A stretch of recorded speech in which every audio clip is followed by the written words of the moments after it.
అపోస్తలుల కార్యము 24వ అధ్యాయము 16వ వచనంలో అపోస్తలుడైన పౌలు దేవుని సువార్తను ప్రకటించుచు తన జీవితంలో అనేకమైన కష్టాలు పడ్డాడు.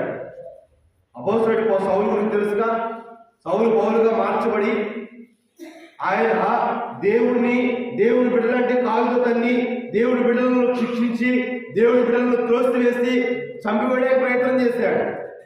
దేవుడు నాడు అపోస్తలుడైన పౌలు సౌలు పట్ల, ఇదిగో నేను ఆయన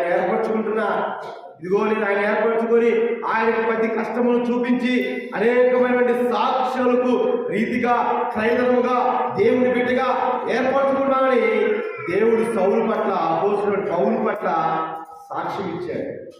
ఆ పౌలు పలుకుతున్న మాట తెలిసిన, ఈ విధముగా నేను దేవుని ఎడలను మనుష్యుల ఎడలను, ఎవరి ఎడల?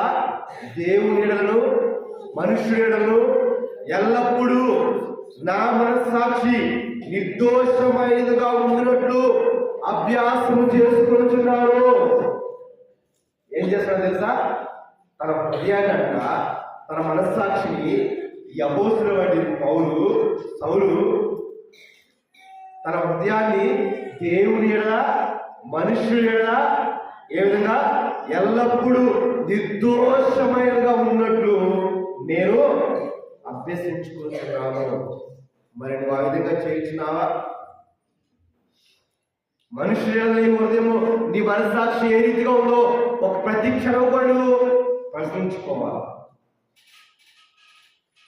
దేవుని ఎడల ఏ విధంగా ఉందో ప్రశ్నించుకోవాలి. మనుషుల ఆ మనిషి నాకంటే నాకేంటి? చాలా మంది అనుకుంటుంటారు, దేవుని పెట్టారా ఇష్టానుసారంగా మాట్లాడతారు, నోటికి వచ్చిన మాట మాట్లాడతారు.